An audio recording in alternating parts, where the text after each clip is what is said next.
What's going on, guys? It's Jimmy here. Welcome to our daily show where we discuss everything going on here in our country that you need to know about here on a daily basis.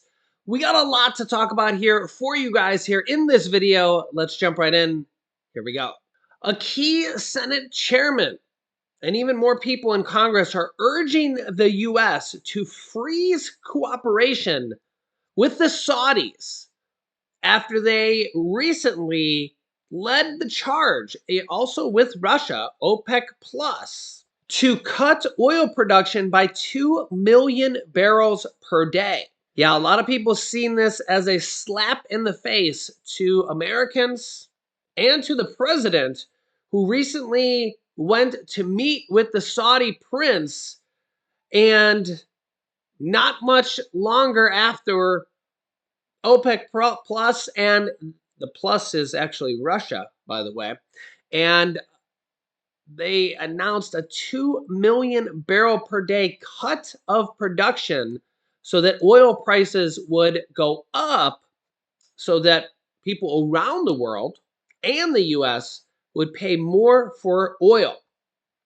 And now people in Congress, including the key Senate chairman, are urging the U.S. to freeze cooperation with the Saudis to hit them back in their pocketbooks and maybe to stop this. Senate Foreign Relations Committee Chairman Robert Menendez, who is a Democrat from New Jersey, by the way, called Monday for freezing all U.S. cooperation with Saudi Arabia. You would think he'd be a Republican, but I was surprised to see it was a Democrat, by the way. Call for freezing U.S. cooperation with all Saudi Arabia, delivering one of the strongest expressions yet of U.S. anger over the Saudi oil production cuts that serve to boost Russia in its war in Ukraine. In a statement, Menendez specifically called for cutting off all arms sales and security cooperation. I don't know. I kind of think that we should do this, although this would have a lot of other ramifications afterwards, but this would kind of send a good statement. One of the underpinnings of the more than 70-year U.S. strategic partnership with the oil kingdom. So this is a 70-year agreement that we have with the Saudis. It doesn't sound like they're holding up their end, does it? You let me know your thoughts in the comments. Beyond the minimum necessary to defend Americans and American interests. As committee chairman, Menendez, a New Jersey Democrat, vowed he, quote, will not greenlight any cooperation with Riyadh until the kingdom reassesses its position with respect to the war in Ukraine. Enough is enough. And gas prices and oil prices for the U.S. and the rest of the world. His statement comes 4 days after Saudi Arabia and Russia led OPEC nations in announcing a 2 million barrel a day cut in oil production. The Saudi and Russian-led cut helps prop up high oil prices that are allowing President Vladimir Putin to keep paying for his 8-month invasion of Ukraine. The production cut also hurts U.S. efforts to make the war financially unsustainable for Russia, and threatens a global economy already destabilized by the Ukraine conflict, and risks saddling President Joe Biden and Democrats with rising gasoline prices just ahead of U.S. midterms. And this comes as gas prices in the U.S. starting to rise every single day. And we had gas prices go down for almost 100 days. It was like 99 or 100 days of decline.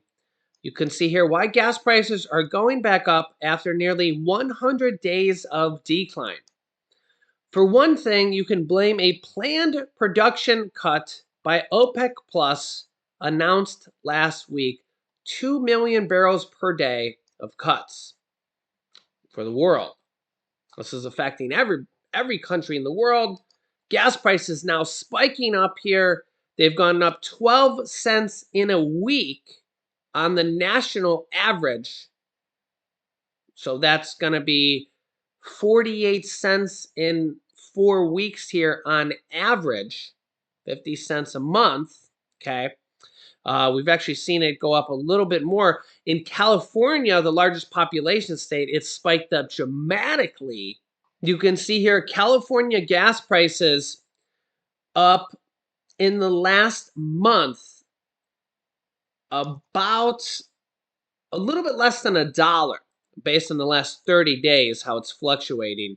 A few days ago, it was up over $1.20 on a 30-day basis. In some areas, it's been up $1.50 based on a 30-day to 30-day average. Absolutely unbelievable. Yeah, and this comes as refineries in the US are closing down for maintenance so that they can raise their gas prices. And remember that there hasn't been any new refineries built in the US for 50 plus years. And the Chevron CEO says they're probably never going to build one ever again in the US because they don't want to invest the money.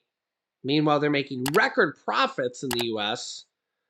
So, as these oil companies are making more money than they ever had ever in the history of their companies, they literally went on record and said they're probably never going to make another oil refinery in the US ever. So, I mean, just think about this. They haven't made any refineries in the US for over 50 years. They just don't want to invest the money to do it. And yet they blame the lack of refineries on the rising oil prices and gas prices.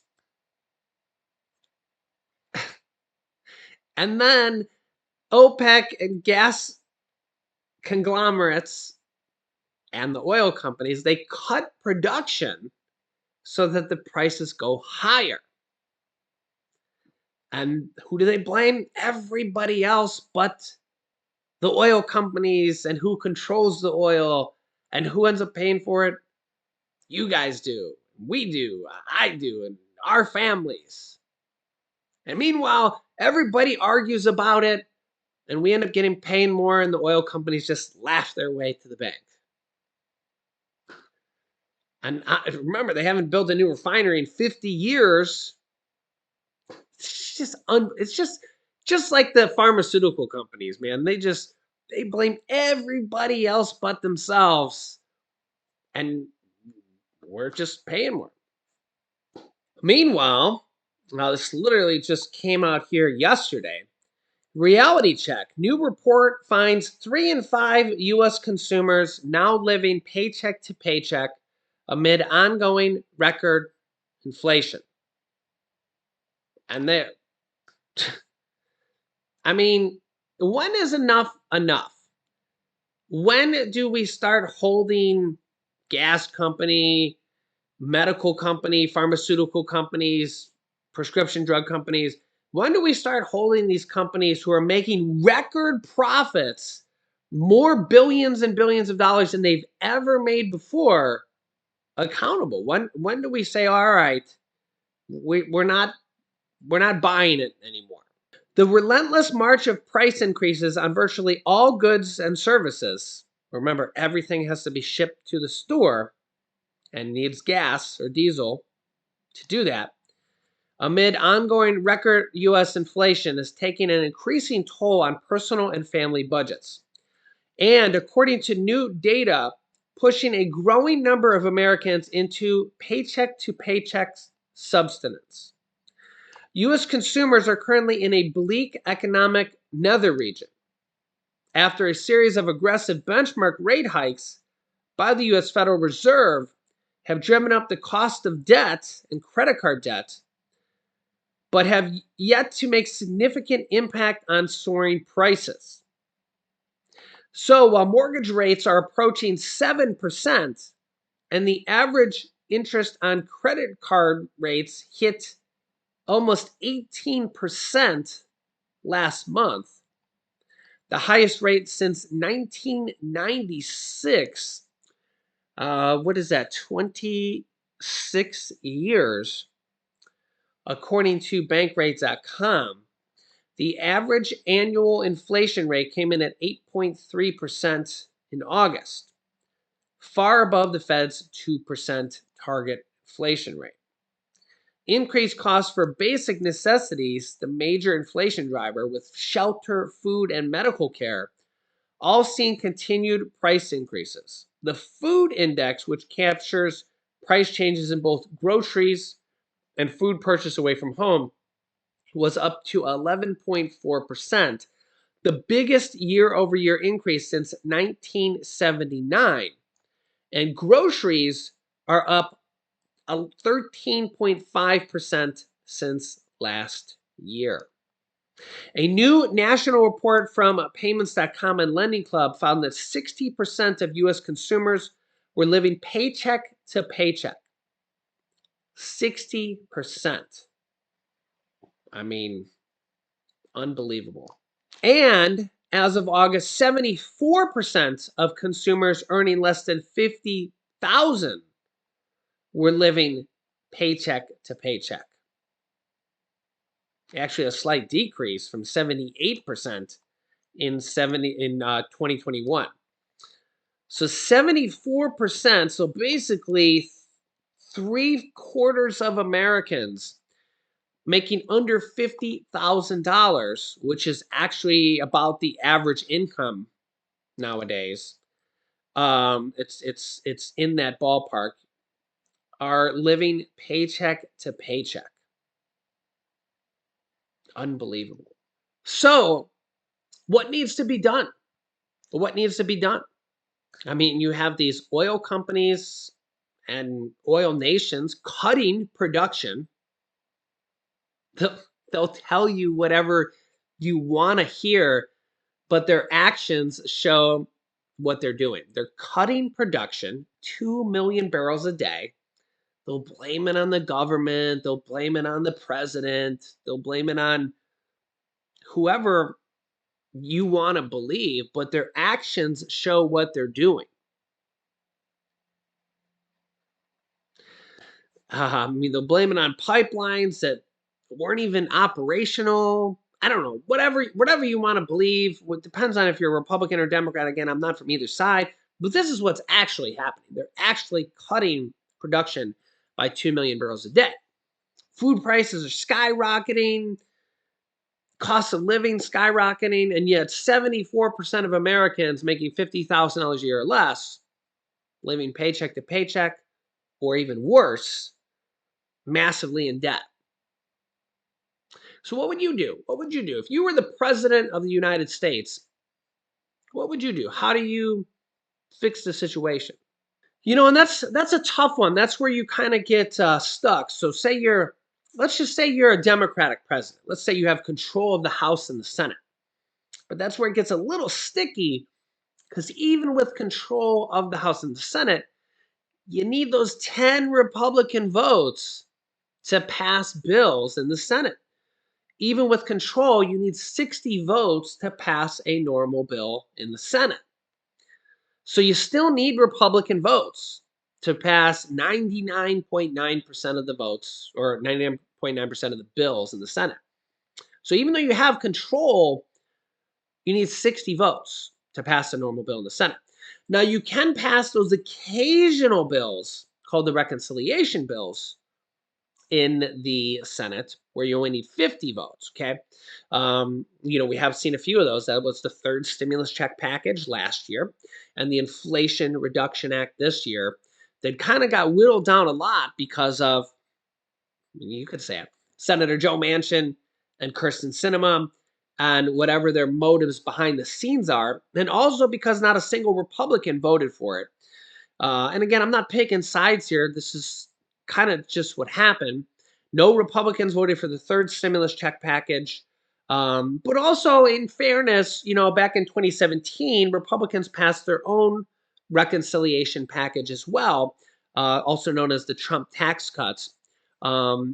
So, you can look into what was in that as well. It was the Trump tax cuts. There was also the child tax credits in there as well. It raised the child tax credits from $1,000 a child to $2,000 a child. Okay. Child tax credits have been around for like 20, is it 23 years or 28 years? That's kind of, I lost the number of that in my head for some reason. But child tax credits have been around for long years, just not the monthly payments. You just have to file your taxes to get it. The monthly payments really only were around for 6 months because it was just kind of a new thing. And then Joe Manchin wouldn't vote for it again. So I don't know what's going to happen with that, but as of right now, it's going to go back to $2,000 if they don't pass the enhanced child tax credits. Remember, Trump's the one who actually made it 2,000, so you're going to have to file taxes to do it. Just like you actually had to file taxes for the last one, you could have got the monthly payments without taxes, but to get the other half of it, you have to file taxes anyways. So you're still owed $1,500 to $1,800 per child, but you got to file taxes to get it. So just hopefully you filed your taxes because you're still owed $1,500, $1,800 to get it. And you can actually get that without any income at all. So, but again, not tax advice, because I don't know your specific situation. So do your own due diligence on the research and how to do it and all that good stuff. Okay. So Republicans passed their own reconciliation package in 2017. Democrats did it last year with the third stimulus check package, with the $1,400 stimulus checks for adults and children and dependents. And it had the rent assistance, the mortgage assistance, and the utility assistance, and the child tax credits. And then this year with the Inflation Reduction Act, which is going to reduce the cost of insulin to $35 a month, and reduce the cost of prescription drug pricing, and reduce the cost of prescription drugs on for people on Medicare to $2,000 a year, which right now has no cost cap at all, and all the stuff that was in that bill. We're not going to go over the whole entire bill right now. Republicans say they might try to repeal that if they take over the House and Senate. You can let me know your thoughts on that. But if you're the president, you can't necessarily just pass bills because Congress has to do it. You do have executive orders. Remember, Trump did the executive order for stimulus checks, those unemployment checks he sent out right before the 2020 election for $1,800 to $2,400 that he sent out to millions of people on unemployment. He used the disaster relief fund money to do that. Biden just did an executive order for about over 40 million people for $10,000 to $20,000 student loan forgiveness, debt forgiveness. That is going to be starting here. It's been delayed a little bit now to October 23rd because Republicans are challenging it in a court of law. So potentially this massive stimulus check or stimulus program help or whatever you want to call it for over 40 million Americans is now delayed and could be stopped maybe even for over 40 million Americans. So the problem with Congress is you have to get them to agree if you're the president. So we have seen this happen multiple times: 3 stimulus checks, rent assistance, mortgage assistance, utility assistance, paycheck protection program, unemployment bonus checks, all these different things. And we have 33 different states sending out stimulus checks right now as well. And we have all this different kind of help going out to millions of Americans. We just seen a massive SNAP raise also as well. And I'll link you to some videos on this stuff so you can see this. We're also going to be seeing a massive Social Security raise coming out here. Actually, the announcement here coming out in less than 2 days. So make sure to subscribe down below to our YouTube channel. I'll keep you up to date here with all this stuff here on a daily basis. Subscribing is completely free to do so. After you click the subscribe button, click the bell icon down below so you don't miss out on any new videos. You can click here to see my video on the SNAP food stamp raises. And here is my newest video about checks that are actually going out this week to millions of Americans in multiple different states that you might not even know about. So click on one of those videos next. Thanks for watching, guys, and I'll see you in the next video.